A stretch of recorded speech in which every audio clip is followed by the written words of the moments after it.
Selekta mtazamaji, matumaini yangu umekuwa na siku nzuri, mchana mwema. Karibu katika taarifa za Kirk Machweo. Jina langu ni Vincent Kerosi.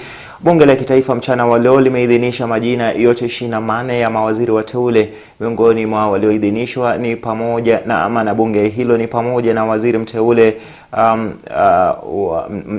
waziri mteule katika wizara ya utalii Penina Malonza, ambaye awali walikuwa wamekataliwa na kamati kuhusu uteuzi. Hata hivyo, baadhi ya wajumbe katika upinzani wameelezea kutotoshelezwa kwao na baadhi ya mawaziri wateule hao. Huyu hapa bila shaka mtazamaji, taarifa hiyo unaipata papa hapa katika runinga ya Kirk.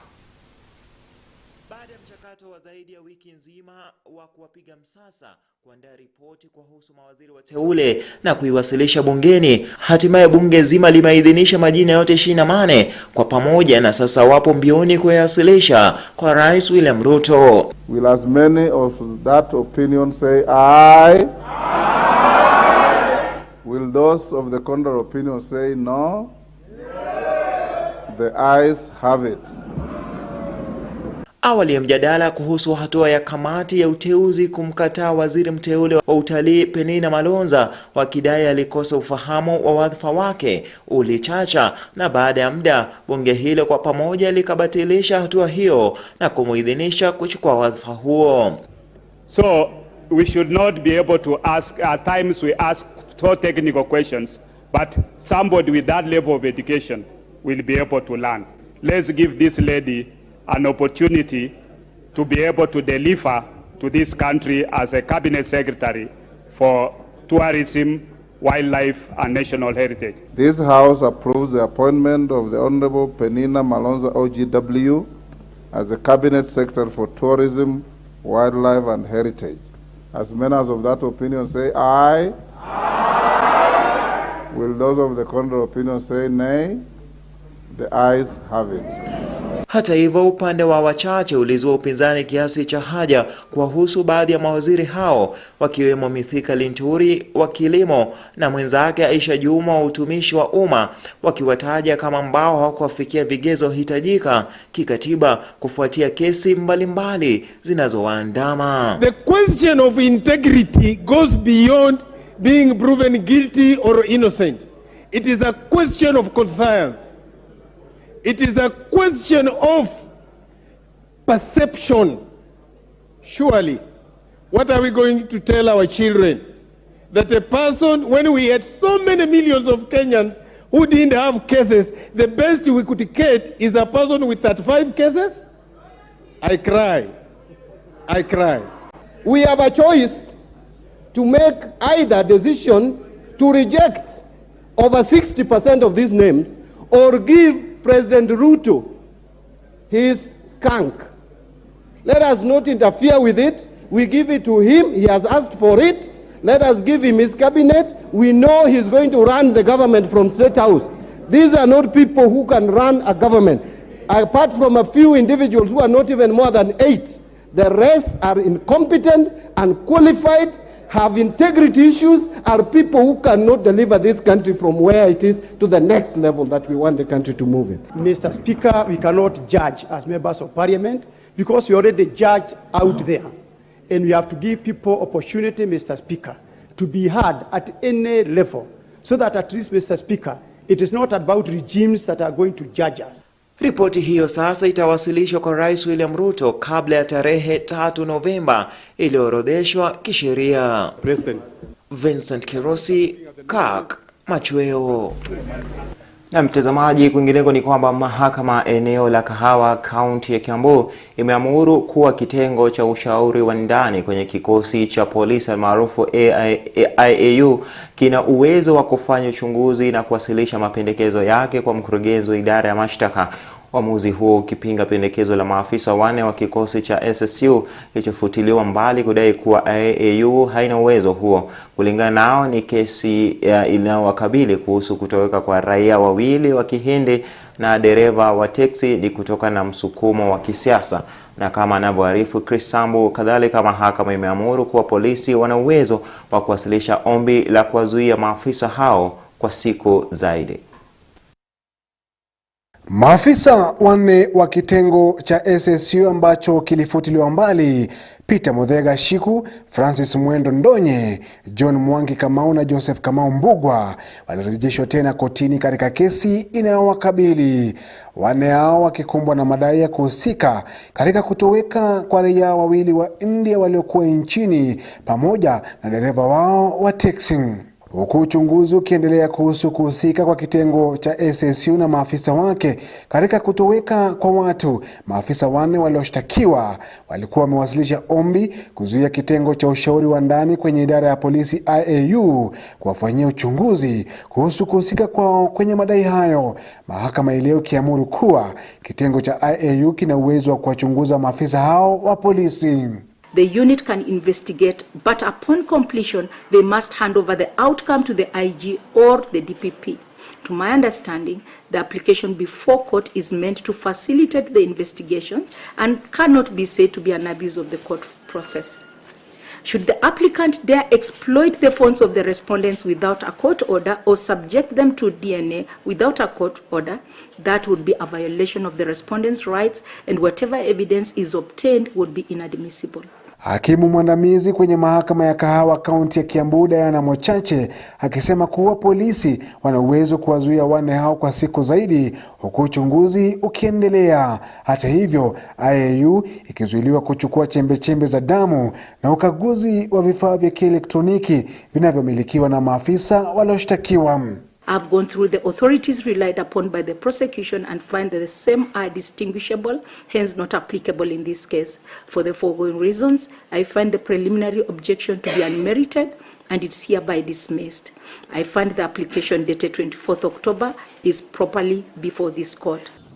And we have sought leave to appeal, and we shall be moving to the court, to the High Court by close of business today, once we get the certified copy of the ruling, because this is not the proper interpretation of the law. Katika ombi lao, maafisa hao wanadai kuwa kesi dhidi yao imechochewa kisiasa, hivyo basi kutaka mahakama izuie kuchunguzwa kwao. Uamuzi wa mahakama Jumatano ya leo ukifutilia mbali ombi hilo. Hakimu Diana Mochache amewapa maafisa hao siku 2 pekee kuwasilisha kikamilifu sababu za mahakama kusitisha kuchunguzwa kwao na kitengo cha IAU. But we respect the decision, that ruling by the court. We shall be before this court on Friday at 11 a.m. to argue that application. But meanwhile, before that, we shall be moving to the High Court today, and therefore by tomorrow, we shall know whether the High Court has agreed with us, or if the High Court has not agreed with us, we have full instructions to move to the Court of Appeal and to the Supreme Court, because this to us, our clients feel, is political witch hunt, is purely malicious. They are being targeted because of politics. And Ijumaa juma hili saa 5 asubuhi, maafisa hao wanne watarejea tena mahakamani kubaini hatima yao iwapo wataendelea kuzuiliwa kwa siku zaidi huku uchunguzi ukiendelea. Hata hivyo, mawakili hao wanasema kuwa watakata rufaa kuhusu uamuzi wa mahakama kuruhusu kitengo cha IAU kuwachunguza. Chris Sambu, Kirk Machweo. Na kamati ya Seneti kuhusu afya sasa imeanzisha uchunguzi kuhusu kifo cha mtoto Travis Maina aliyefariki hospitalini Kenyatta akiwa na uma kichwani.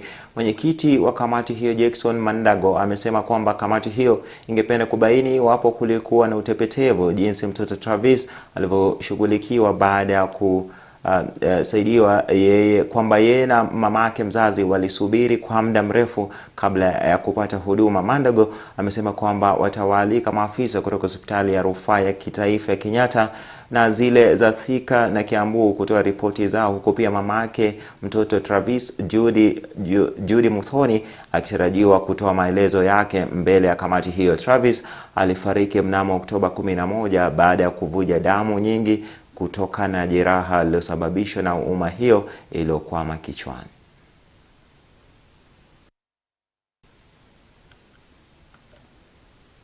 Kwingineko ni kwamba Aden Duale ametoa hotuba ya mwisho ya kazi yake kwenye bunge kuchukua rasmi wadhifa wa uwaziri. Duale aliyekuwa mwakilishi wa wengi katika bunge kuu la 12 kwa miaka 7 amewashukuru wakazi wa Garissa kwa kumpa fursa ya uongozi, huku akiwahimiza viongozi wote kutia jitihada kudumisha uongozi mwema wenye haki, ikiwemo kuwataka wahusika kuhakikisha uhuru wa mahakama. Haya yanajiri huku aliyekuwa mbunge wa Kandara Alice Wahome akijiuzulu pia kazi ili kuchukua wadhifa wa waziri. Alice Wahome ameshukuru bunge na kusisitiza nafasi ya uongozi kwa wanawake kwani una manufaa makubwa. Today is a different. I will be working out to actually go and implement the laws, the policies, the budgets and the resolution of this House. Honorable Speaker, I also have to beseech my colleagues in the legislature to help guarantee the independence of the judiciary. Do everything you can to make sure the judiciary has the operational and financial autonomy. We have seen what has captured justice system can do. Let us restore faith in the judiciary. On a related note, let's also keep our independent institutions independent. Don't make laws that will hobble these institutions. Let me also tell my colleagues, when you got elected, you made a pact with your people. You had an agenda for your constituency, a deal with your community. And after election, I'm sure many of you have realized that your party also has an agenda. There is also the media with its own agenda. If you are not careful, you may end up abandoning your people. Keep your focus. Serve your people. They are all that you have. Mr. Speaker, I take this opportunity to thank my colleagues extremely so, and I am grateful for the approval, for consideration, favorable consideration from all members across the board, across the aisle. Mr. Speaker, I know that this 13th Parliament is just starting. While I exit this Parliament, I'm truly grateful to the people of Kandara constituency for finding it fit to give me 3 terms, which then the 3rd term, Mr. Speaker, I may have to surrender or I will be surrendering. Therefore, would like to commend women members of Parliament who have been able to be elected, even their first terms, Mr. Speaker, and I hope that I can be able to retain and continue serving constituencies in those capacities. Also, Mr. Speaker, that we're looking forward as women, and I have served and have grown. I have trained through the women movement, Mr. Speaker.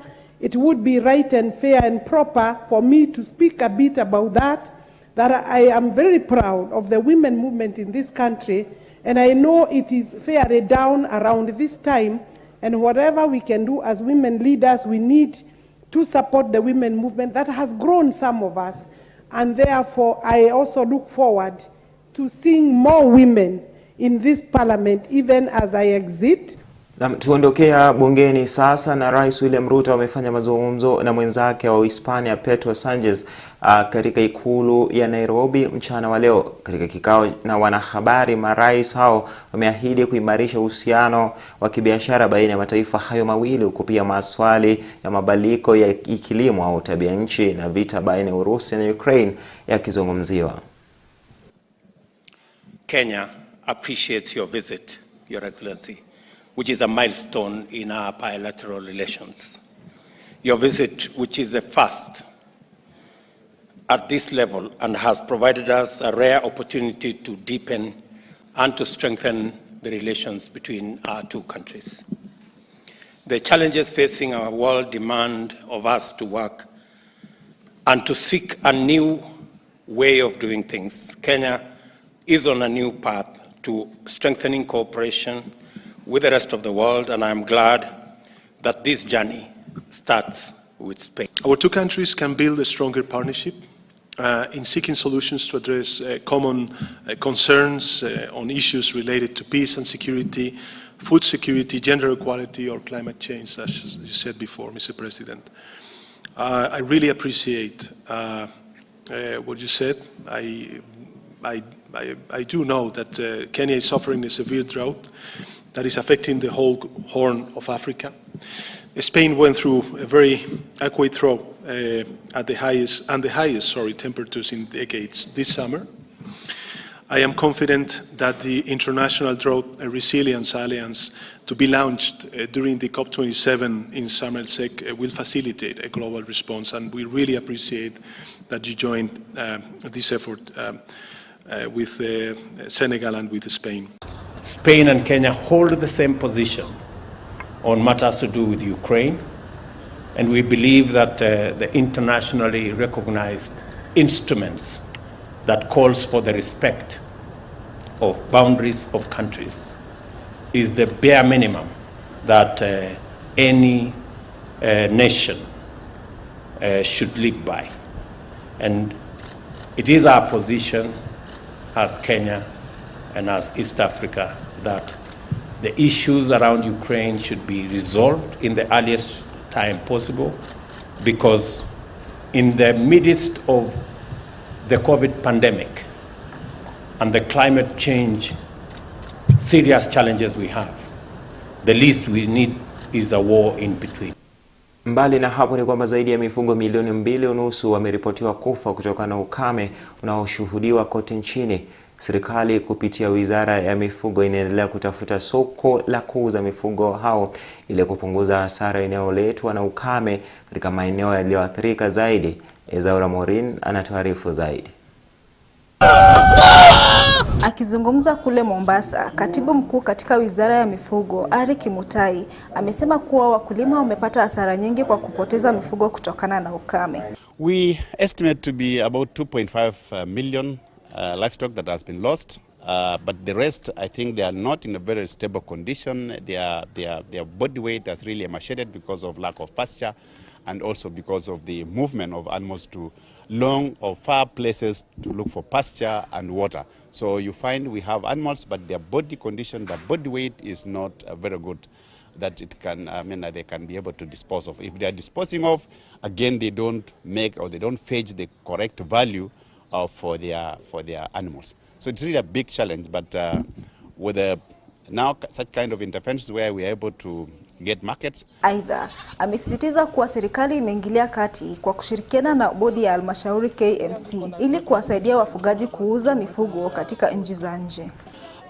The government is already providing other interventions like the off-take program through the Kenya Meat Commission, and we are also encouraging our pastoralists to sell their livestock. We've partnered with the other developing other countries like the Gulf states, Oman, for example. They are now off-taking our animals. We are now selling live animals to Oman. So that's reducing the number of animals that we have in the country, in the sense that most of them are now struggling to feed. Our farmers are now struggling to feed these animals. So if you get a good market like Oman, then that's a good sign that we're able to sell. Naibu msimamizi wa ujumbe wa USAID nchini, Judy Odongo, amesema kuwa mpango huo wa ufugaji mifugo utaendesha mikakati ya kufuga mifugo kwa kuzingatia afya bora ili mazao ya wakulima yapate soko. And we have focused on several value chains, key of them being dairy. And in dairy, we are focusing on issues of breeding, improved breeding. We are focusing on issues of animal nutrition, which is very important for the Animal Production Society of Kenya. And we're also focusing on issues of markets, of milk and milk products. Mpango huo ambao pia umeanzishwa katika kaunti za Kitui, Makueni, Taita Taveta na nyinginezo upande wa magharibi mwa Kenya umepania kuimarisha lishe na makuzi ya mifugo kwa faida ya mkulima. And so we work in several counties in this country. And so we work in Kitui, Makueni, Taita Taveta on the east, and we work in all the western counties, and we work in Nyanza counties except Nyamira. So the reason that we are here today is we have partnered with the Ministry, State Department of Livestock to develop training materials, harmonized extension materials that are very important, especially on the issue of nutrition, but many other things that concern livestock production, but that concern also dairy farming in this nation. Ezaura Morin, Kirk Machweo.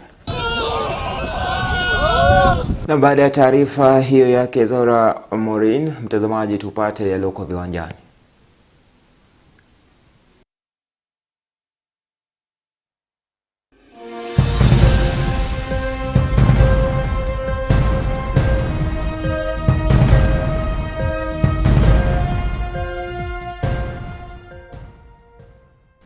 Na kwenye michezo ni kwamba Chelsea wamepata fursa ya kushiriki katika michuano ya awamu ya mwondoano baada ya kuwalaza timu ya RB Salzburg mabao 2-1. Kiungo Mateo Kovacic alifunga bao maarufu kunako dakika 23, naye Junior Adam akasawazisha kwa kutinga bao dakika 4 tu baada ya kipindi cha pili kwanza. Chelsea walijitahidi na kunyakua bao jingine kunako dakika 64 kupitia mshambulizi Kai Havertz na kuwapa ushindi huo. Akiwapongeza wachezaji wake, kocha Graham Potter amesema kuwa walihitaji ushindi huo na kustahili kushiriki michuano ya awamu ya timu 16 bora. Yeah, delighted. Fantastic performance, I thought, from the players. Showed real courage here because, you know, the atmosphere, the way they're so intense, they put you under a lot of pressure, but we thought we controlled it quite well and attacked well, created some chances. A bit disappointing to only be 1-0 at half-time. One mistake or one action from them, which can happen at this level, but then we responded really well. And great goal from Kai, and I think overall we deserve to go through. Kwingineko, timu ya Manchester City ilitoka sare ya kutofungana na Borussia Dortmund katika uwanja wa michezo wa Signal Iduna Park.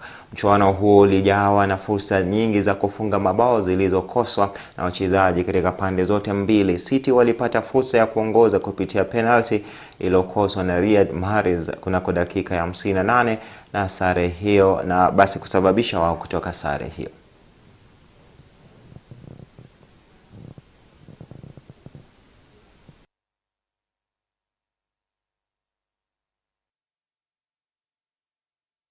Tumalizie na taarifa nyingineyo ya michezo ambapo klabu ya RB Leipzig iliwalaza mibabe Real Madrid mabao 3-2 na kunyakua ushindi wao wa 3 katika ligi ya mabingwa. Beki Josko Gvardiol aliwapa Leipzig uongozi kupitia bao dakika ya 13, huku kiungo Christopher Nkunku akiongeza bao jingine katika dakika 5 baadaye. Madrid waliwajibika na kunyakua bao moja kupitia mshambuliaji Vinicius Junior na dakika ya 44. Leipzig waliwazidi umaarufu Real Madrid walipotinga bao la 3 kupitia Timo Werner, huku Madrid wakinusurika kupata bao la pili kupitia penalti iliyotingwa naye Rodrigo katika dakika ya nyongeza.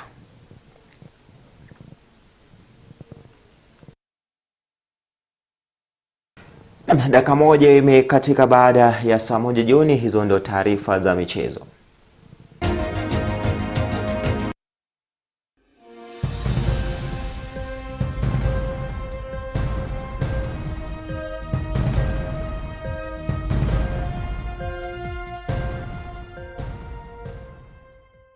Ya taarifa hizo za michezo, mtazamaji, ndo tama hadi tamati ya taarifa za Kirk Machweo. Atakaporidhia Mwenyezi Mungu, tutaonana tena hiyo kesho ndani ya Kirk Dhuhuri na Kirk Machweo, kunako majaliwa na ridhaa zake Mwenyezi Mungu. Siku mwanana, usiku mtulivu, unapokula kula na wenzako, manake wakati huo chakula kinakuwa kitamu zaidi. Kwa heri.